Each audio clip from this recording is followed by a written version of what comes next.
Sejam bem-vindos a mais um episódio do nosso Vivendo Sem Neura e hoje a gente vai falar de um tema que parece ser simples ou não, né, Bia? Mas não. É corriqueiro. Ansiedade e sono.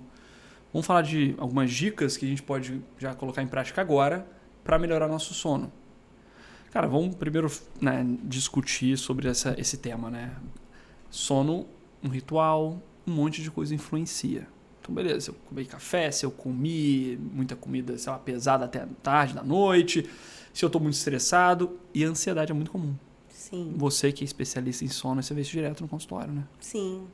É isso aí. Você falou da coisa... É um assunto corriqueiro, um assunto que parece fácil, quando a gente resolve procurar na rede social, no Google, como se dormir melhor. Existe um checklist. Sim. E não falando mal do checklist, eu acho que o checklist é importante, mas é justamente isso que você vai encontrar no checklist, não fazer nenhuma alimentação muito pesada antes de dormir, 1-2 horas antes de dormir, um banho morno, evitar cigarro, alimentos estimulantes que podem tirar seu sono, enfim, tem todo um checklist ali para como se dormir melhor, que é a higiene do sono. Porém, o que eu gosto sempre de estar conversando, reforçando nas minhas consultas, é que é muito mais além do que somente uma higiene do sono.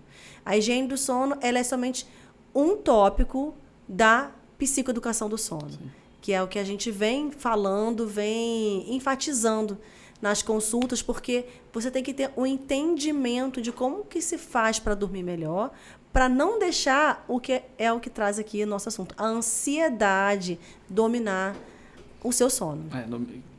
Legal, sim. Primeira coisa, vamos tentar falar além do básico ali, né? Se a pessoa procura na internet, vai ter um monte de guruzinho, um monte de gente ali que fala que é especialista, um monte de e-book, né? 5 passos para a noite de sono tranquilo e tal. Beleza, a gente é neurologista, a gente trabalha com sono o dia inteiro. Né? Pelo menos, sei lá, 2, 3, 4 pacientes num dia vão se queixar de insônia, vão se queixar de alguma repercussão negativa do sono, uma hipersonolência durante o dia, muito cansaço, enfim. Então vamos falar além do óbvio aqui, né? Vamos discutir isso além do óbvio. Exato. Então a gente não vai ensinar ninguém a contar carneirinho, né? Mas a gente quer dar dicas práticas e o episódio é bem prático, pra gente colocar... Né? Já sai, quem estiver assistindo agora já vai colocar algumas coisas hoje à noite, ou se estiver assistindo de noite com insônia, então você vai desligar isso aqui agora, vai botar em prática agora isso aqui.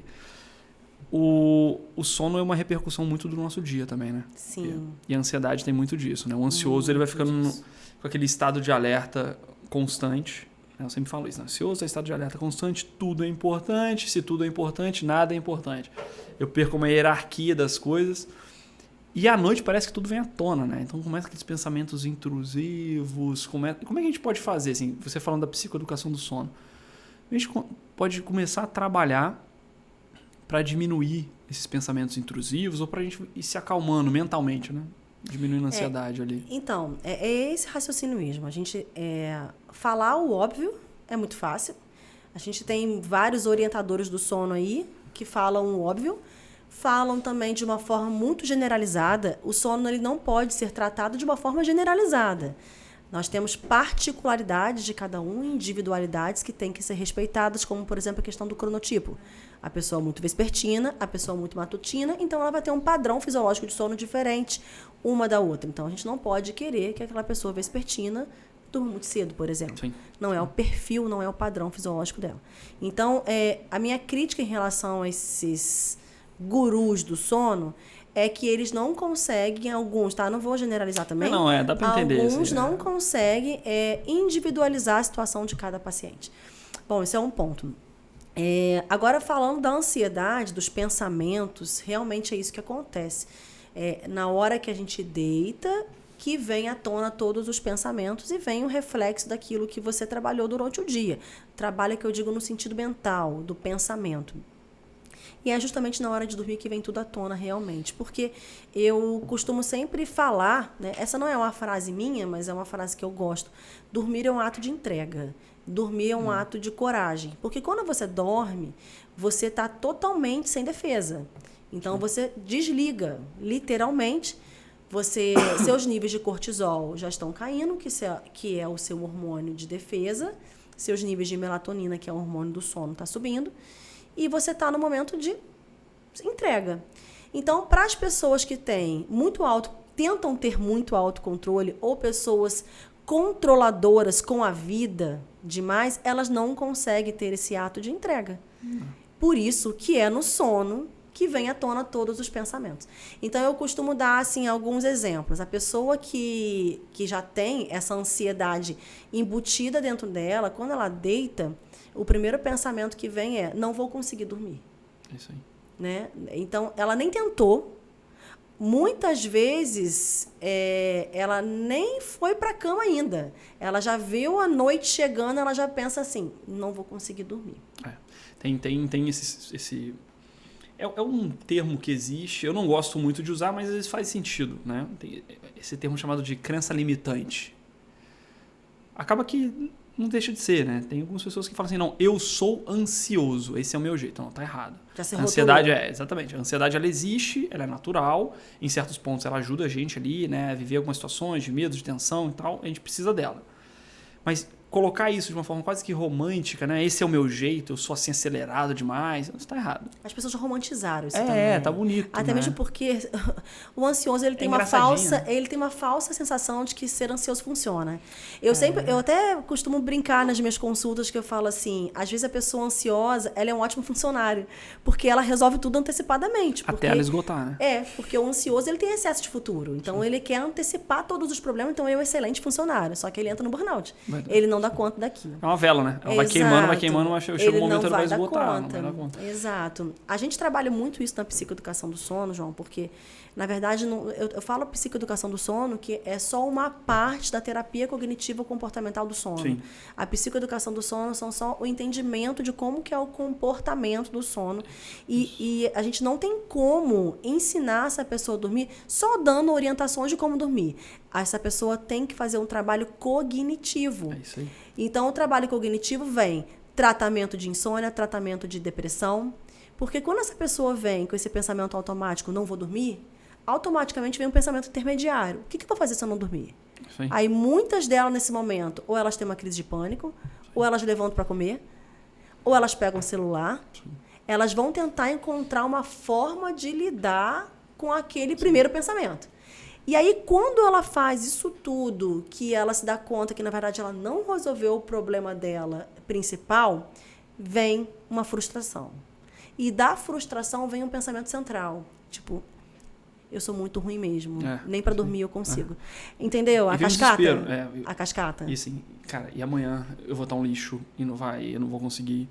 E isso que você falou é um tema legal, porque muitas vezes, quando eu estou conversando com pacientes ansiosos ali no consultório, ansiedade, né, e me entendam bem quando eu falo isso, em alguns momentos, não estou chamando todos os ansiosos disso, em alguns momentos tem um quê de soberba.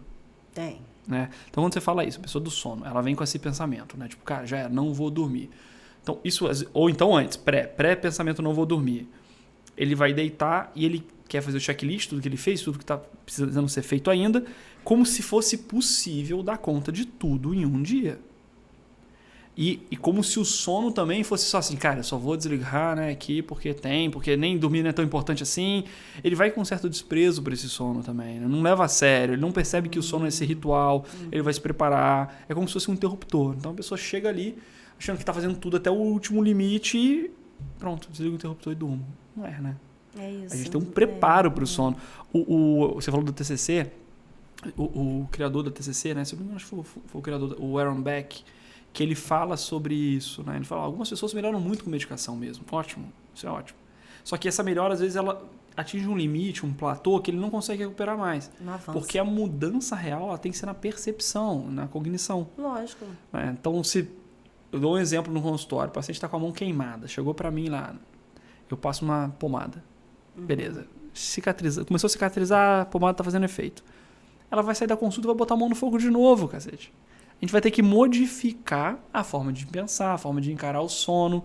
Por isso que parece um papinho, né? Quando o pessoal procura na internet e as buscas de sono, teve uma época que eu estava vendo com inteligência artificial, todo mundo quer o pulo do gato, né? Se alguém, por exemplo, chegou nesse podcast através de uma busca de insônia, ele quer o pulo do gato. Ele deve estar até incomodado porque a gente tá falando de umas coisas que demais. não deu ali. Cara, eu quero prática, fala só. A gente não tá dando a receitinha de bolo. Não tem receita de bolo. Não, porque não tem receita de bolo. É exatamente processo. isso. É exatamente isso. É um processo. Esse processo tem que ser respeitado. Tem que ser entendido. Não é só... Eu achei interessante que você usou uma palavra que é interessante, eu gostei. O ansioso, ele tem um quê de soberba. E tem uma ponta de verdade nisso. Porque muitas vezes o perfil do insone é um perfil perfeccionista. Sim. E da mesma forma que as pessoas romantizam ser ansioso, as pessoas romantizam demais ser perfeccionista. Isso aí. Entrevista de emprego. Qual é a sua pior qualidade? Eu sou perfeccionista. Gente, meu Deus, eu Você quer dizer então que eu sou... Você está querendo dizer que, na verdade, seu pior defeito, né? Está querendo dizer que seu defeito é ser perfeccionista? Tipo, né? Com então, um sorrisinho, né? Então, assim, o perfeccionista, ele quer ter o controle sobre as coisas, ele quer ter o controle sobre si próprio, e ele não consegue, porque a gente não tem. A perfeição não existe, né? Então, assim, e por que ele quer? Porque ele não aceita ter uma performance ruim. Não porque consegui. Ele é soberbo. É isso aí. Entendeu? Sim. Ele não aceita ser menos. Ele quer o máximo. Então, o perfeccionista, ele sofre em dobro. E isso repercute no sono. Tanto que os perfeccionistas, o perfil clássico do insone perfeccionista é aquela pessoa que, ao deitar, ela quer até cronometrar as horas que ela tem para dormir, que ela já dormiu. É aquela pessoa que deitou, olhou pro despertador, pro relógio e fala assim, pera, são meia-noite, eu vou acordar às 7, tem 7 horas pra dormir. Aí vira um pouquinho, não pegou no sono, olha de novo, cara, eu perdi 15 minutos do meu sono. Eu tenho só 6 horas e 45 minutos pra dormir. Aí daqui a pouco fala, agora ferrou, dane-se, acabou. Não vou conseguir dormir mais mesmo. Entra em desespero, como se realmente fosse uma coisa assim, capaz. Né? Eu estou responsável por isso. Né? Uma vez eu vi um termo, não lembro quem falou disso, fazendo uma diferenciação entre o responsável e o hiperresponsável. O responsável é aquela pessoa que faz tudo o que ela pode, sabendo que o resultado final não depende só dela. Então, sei lá, tem uma prova, eu vou estudar e tal, mas se der diarreia, a culpa não é minha. Minha performance vai cair, se ela estourou o pneu do carro, eu atrasei, não consegui fazer aquela prova, beleza. O hiperresponsável, ele começa a se culpar como se não deu certo, é porque eu não fiz o que dava para fazer. Então, não, se eu dei problema na prova é porque eu não chequei o pneu, é porque eu não devia ter comido japa e deu diarreia. E aí começa a criar uma culpa. Ele é rígido. Ele é rígido.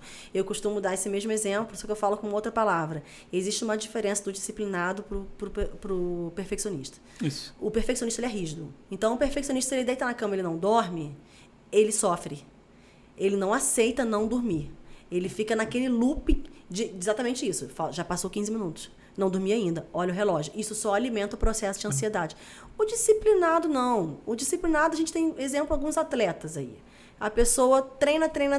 Aquele dia ela não foi muito bem. Ok, amanhã é um novo dia. Foi uma falha pontual.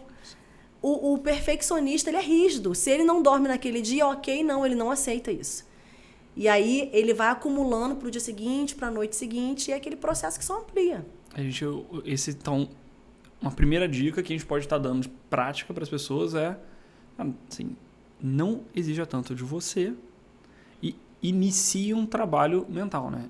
Recalibra seu olhar, né? Reveja a forma com que você está encarando alguns problemas e hierarquize esses problemas, né? Isso é um primeiro ponto. Para de cobrar em ter que dormir. Eu sei que a gente tem os compromissos no dia seguinte. Sim. Eu sei que todo mundo tem a sua vida corrida. Eu sei que todo mundo está preocupado. O mundo exige isso da gente, Sim. infelizmente. Mas não se cobre tanto. Aceita. Uma hora o sono vai vir. Sim. O corpo ele é feito para dormir, gente. O corpo não aguenta. Uma hora você vai dormir, você querendo ou não. Recentemente, um paciente com burnout, assim, um quadro grave, afastei ele do trabalho. Enfim, ele trabalhava com turno, né? Então, sono muito ruim. Então, já tem todo um problema de sono de longo prazo já. E era sempre assim, atenção, durante as consultas, antes mesmo do afastamento, era, cara, preciso dormir, não tô dormindo, preciso dormir, preciso ajustar meu sono, quando não tô trabalhando noturno, eu preciso render meu sono, assim, sempre muito tenso. Fiz o afastamento do trabalho. Ele tava assim, não, porque eu não consigo largar, né? Ele acabou tendo um vício ao Zolpidem. Não consigo largar, etc. E a conversa foi, o que vai acontecer amanhã se você não dormir? Exato. Aí ele tava assim... Desmistifica. Ele tipo, cara, eu nem vou trabalhar amanhã, né? Ele falou... Eu falei, você não vai trabalhar amanhã, cara. Assim, você tá com um pensamento antigo de quando você trabalhava, que agora você nem conseguiu perceber que você está mantendo um pensamento assim. Mas isso vai acontecer, você vai dormir mais cedo, você vai dormir de manhã, mais um pouquinho, você vai tomar um café, né, para ficar um pouco mais acordado, que a cafeína pode te ajudar de manhã, enfim. É verdade. É desmistificar um pouco isso. Ok, tá, você não dormiu bem essa noite, amanhã é um novo dia. O que vai acontecer? O que vai acontecer? No fundo, não acontece nada. Você acorda um pouco mal-humorado, ou você não acorda porque você não dormiu, né? Mas você vai ficar um pouquinho mais mal-humorado, cansado, aí você toma, beleza, um cafezinho ali e tal, toma um banho gelado. Mas pro perfeccionista é muito ruim, porque o rendimento dele não vai ser mais E é uma máximo. incapacidade também. Você não é Deus. Isso é um ponto importante. Né? Você é falho. Você é falho. Então, isso é um dos pontos que é o principal. Tira essa cobrança, tira esse looping de pensamento, né? De ter que dormir. Então, uma das coisas das técnicas, né? Vamos falar de técnicas agora, isso que eu né? ia falar. E botar agora aqui. Uma das técnicas é justamente essa. Então, você deitou na cama, não conseguiu dormir durante 15, 20 minutos, levanta. Sai da cama. Levanta, sai da cama, até mesmo porque existe uma coisa que chama condicionamento. A gente não pode condicionar a cama a um momento de sofrimento. Porque se você fica ali fritando na sua cama tentando dormir, o seu cérebro está entendendo que ali é um local ruim, um lugar negativo. Então, quando a próxima noite chegar, o seu cérebro automaticamente vai mandar uma mensagem para você assim, chegou a hora da dor. A hora do sofrimento. Chegou a hora do sofrimento. Então, levanta. Aí, o que eu vou fazer quando eu levanto? Algo que te dê prazer. Algo que você goste. Uma oração, meditação, vai ler um livro. Eu gosto de televisão. Não é recomendável, mas ok. A gente pode aceitar, mas um breu de preferência, uma televisão som baixo, um conteúdo leve de preferência, né? John Wick não, né? Porque pois é. Então, assim...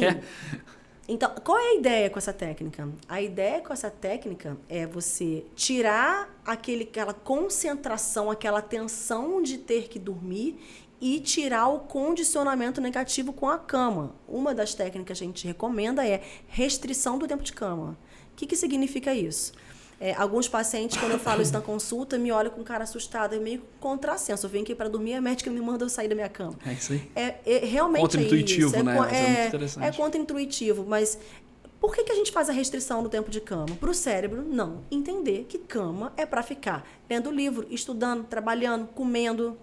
Acordou de manhã, sai da cama. Senão seu cérebro vai entender que a cama é para ficar ali relaxando. Né? Cama é para dormir. O pessoal do home office que fica com o celular, notebook na cama, cara, deitado, mexendo na tela. Isso é inviável. Você faz. E aí, pensando nessa questão da ritualística do sono, né? Evitar fazer qualquer coisa no quarto que não seja isso, né? O quarto foi feito de preferência, seu quarto tem que ser seu oásis, assim. Nada no quarto, né? Trabalho, computador. Relações conjugais e vai dormir. É mais ou menos Somente isso. O objetivo é esse. Então, essa é uma das técnicas que a gente Você falou da técnica, olha que legal. Assim, se a gente for pensar na fisiopatologia, ou na fisiologia, né? Perdão, na fisiologia disso. Então, o cara levanta da cama, que ele está tenso. Então, se a gente está tenso, a gente está nervoso, faz um pico de cortisol na hora errada também. Então, essa coisa de ficar fritando cada vez você está te deixando mais nervoso, então você acaba elevando mais o cortisol pelo estresse. Mas ele vai fazer alguma coisa que ele gosta. Então, quando ele fazer alguma coisa que ele gosta, ele vai dar uma relaxada e libera um pouco mais de serotonina. E a serotonina é precursora da melatonina. Né?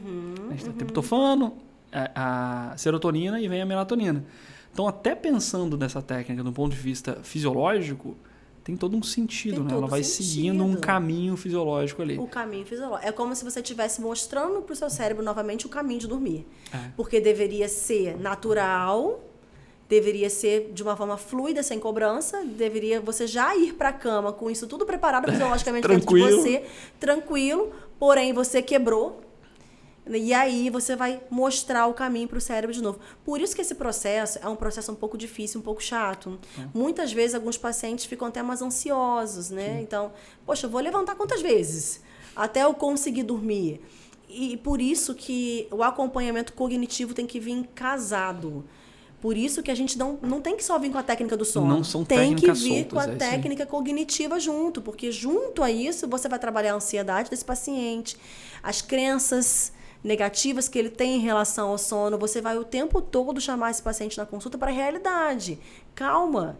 E uma coisa que né, nós médicos, a gente tem esse papel. A gente tem o papel de passar confiança pro paciente. Total. Então, é o nosso papel de dizer assim, calma, eu tô aqui. E se eu domino, joga a responsabilidade para mim que eu vou te ajudar. Se algo der errado, você vai trazer isso para mim. Isso aí. E eu vou te ajudar. Isso. Então, assim, a gente vai mostrando o caminho, vai ajudando na parte emocional, cognitiva e mostrando caminhos simples. Porque eu ouço muito paciente falando assim, tudo bem, ok, mas o meu sono de meio-dia você não tira não, porque é o melhor que eu tenho. Eu não posso fazer com que você durma meio-dia. Se eu coloco você para dormir meio-dia, você está indo no caminho contrário de tudo que a gente está falando. A gente não faz o que a gente quer, a gente faz o que tem que ser feito. Se a gente está ali dormindo meio-dia, tem gente que fala assim, não, meu cochilinho, quanto tempo de cochilo? 1h30. Não, isso não é cochilinho, pelo amor de Deus. 15 minutos você vai, meia hora. E aí tem aquelas questões também, individualização, né? Os idosos, por exemplo, a gente não pode tirar o cochilo de um idoso. A criancinha, né? Aquela a sonequinha da tarde, você vai deixar um importante. dragão ali. A criança vira, né, o Tasmania se ele não tiver o cochilinho dele.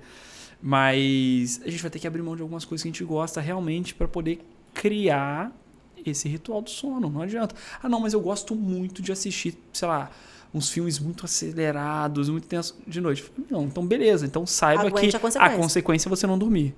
Não queira ter tudo. Não, eu quero dormir muito bem fazendo tudo que eu gosto de fazer. Não é assim que funciona a vida. Né? Mas o meu irmão, ele faz isso e dorme bem. Pô, parabéns. Seu irmão deu sorte, você deu azar. Você tem insônia, você vai ter que trabalhar isso com você. Existem pessoas que têm muita facilidade de dormir. Exato. E aqui fica também uma outra questão, tá? Às vezes aquela pessoa que deita na cama e apaga, não necessariamente ela tá tendo um sono bom. Isso aí. Isso é importante. E é muito engraçado, porque... E a ansiedade faz isso, né? Não ajuda... Você tem um... Desculpa interromper. A ansiedade atrapalha você se aprofundar nas ondas de sono, né? Então você fica com sonos superficiais o tempo inteiro ali. É superficial. E quando você sonha com o quê? Com os problemas que você passou durante o dia. Porque você traz à tona a realidade até no seu sonho, né? Uma coisa muito louca. E o que acontece com o ansioso? Eu tenho vontade, eu sempre brinco com isso, eu tenho vontade de fazer uma pesquisa, um estudo. Por que todo relacionamento tem um que dorme fácil e outro que dorme devagar, né? Então, o pessoal pode botar nos comentários aqui, então. O que vocês acham? Por que disso? Por que num casamento um apaga e o outro não? Por que um acorda bem disposto e o outro não? É sempre assim, é difícil encontrar igual, né? Um relacionamento igual. E aí, o que acontece com o ansioso? Ele deita na cama e aí o parceiro dele apagou. Aí, ali naquele momento, pronto. Para ele já é o fim da picada, porque já rolou até uma competitividade. Como assim ele dorme rápido e eu não? Eu tenho que dormir. A cobrança já começa ali.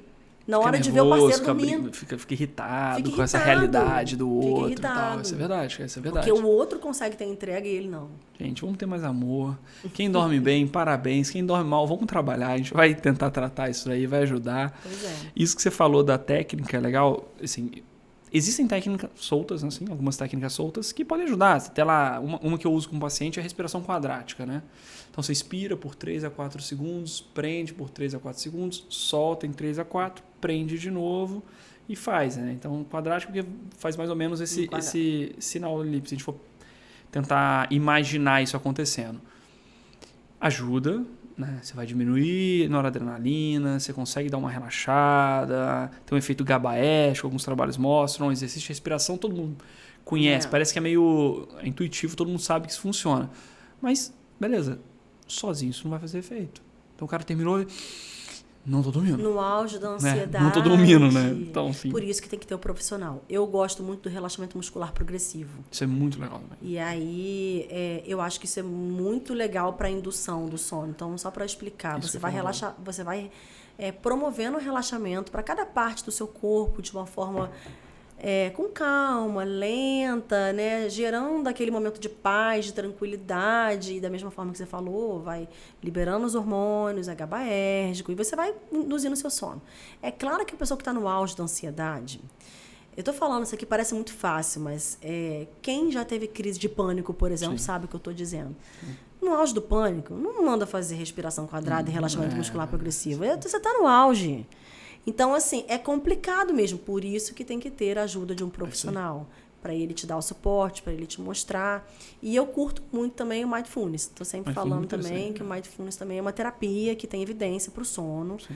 Que é uma meditação guiada, só para a gente também falar aqui, que também ajuda nesse processo de sono. Então, são técnicas que você usa junto. Sim, sim. Tem uma outra só para a gente fechar essa questão de técnicas. Tem uma de contração muscular que eu acho interessante, que ela visa o relaxamento posterior. Mas aí você faz a contração dos grupos musculares simetricamente. Então você contrai pé, contrai panturrilha, contrai coxa, assim, bem forte por alguns segundos e solta. Aí depois você vai glúteo, abdômen, peitoral, mão, braço, pescoço, face e relaxa.